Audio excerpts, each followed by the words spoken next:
अस्सलाम वालेकुम फ्रेंड्स, कैसे हैं आप? उम्मीद है कि आप लोग ठीक ठाक होंगे। आज मैं कुछ मुख्तलिफ वीडियो लेकर आई हूँ जो कि है आपके लैपटॉप के बारे में, कोर डेल i7 के बारे में। हम देखते हैं कि अगर हीटिंग सिस्टम इसका ख़राब हो जाए तो वो कैसे ठीक किया जाता है, और इसके अलावा इसकी बहुत सी चीज़ें, अगर आपका सिस्टम स्लो डाउन हो जाए तो आप इसे फास्ट कैसे कर सकते हैं। तो चलिए अपने लैपटॉप के डॉक्टर के पास चलते हैं और देखते हैं कि वो क्या करते हैं। अस्सलाम वालेकुम। ये मेरा लैपटॉप है डेल i7 वोस्ट्रो 3468। तो इसका मैंने परफॉर्मेंस इसकी लो हो गई थी, इसका मैंने ये चेंज करनी है heat sink paste, thermal paste. ये है इसका हीट सिंक, ठीक है। ये मैंने थर्मल पेस्ट यहाँ से साफ़ की है, ठीक है। तो यहाँ पे मैं न्यू थर्मल पेस्ट मंगाऊंगा जो कि मैंने हाल रोड से मंगाई है, ठीक है। इसको थोड़ी सी मकदार चाहिए होती है। जो आप देखें ग्राफिक कार्ड और CPU इसका मिक्स है, ठीक है।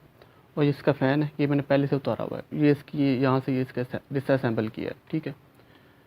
तो इसके डिफरेंट पार्ट्स हम देख लेते हैं। ये है रैम 8 GB, सॉरी 4 GB। इसको आप 8 GB तक ले जा सकते हैं। 4 GB 8 GB सही आप सही याद नहीं आ रहा, तो इसकी जगह जहाँ पे आप एक रैम और लगा सकते हैं। ये इसकी है HDD, तो आपके मज़ीद स्पीड बढ़ाने के लिए SDD लगा सकते हैं, ठीक है। और ये है CD रोम, ठीक है, DVD रोम। तो इसकी जगह आप भी एक एक्सटर्नल स्टोरेज लगा सकते हैं, एक्स्ट्रा स्टोरेज के लिए, स्टोरेज बढ़ाने के लिए, ठीक है। तो ये इसके डिफरेंट कंपोनेंट्स हैं, ठीक है। तो मैंने बस इसकी ये पेस्ट ही चेंज करनी थी यहाँ पे, ठीक है।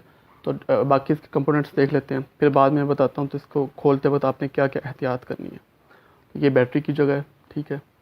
तो इसके नीचे ये है कूलिंग पैड, कि हवा आती है ऊपर, ठीक है।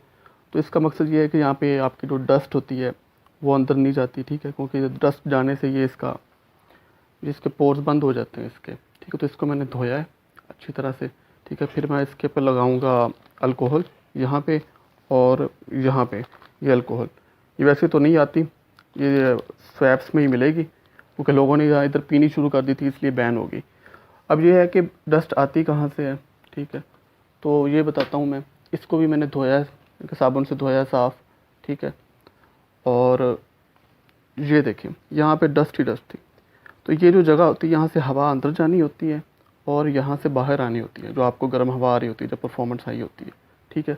अगर ये ना हो तो आपका यानी कि जो लैपटॉप है वो ऐसे ही सड़ जाएगा, ठीक है। तो इसको डिसम्बल करते वक्त काफ़ी कुछ एहतियात करनी होती है। ये जो है जो वायर, रिबन वायर, ये उसकी है, DVD रूम की है, ठीक है। तो ये जब मैं बंद करूँगा तो आपको मैं बताऊँगा, ठीक है। तो इसके कुछ कंपोनेंट्स को हम देख लेते हैं। तो इसका ये भी मैंने अलग किया हुआ है। ये वो लैपटॉप है जो शहबाज शरीफ वाला लैपटॉप, जो 2017 में जो मिले थे, ठीक है।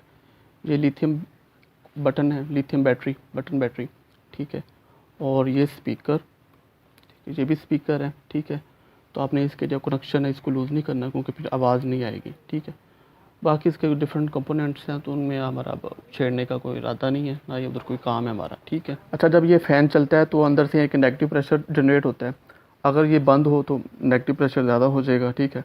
तो इनको आपने सफाई रखनी होती है, आपने फ्लैट सरफेस पे रखना होता है जो मिट्टी से साफ़ हो, ठीक है।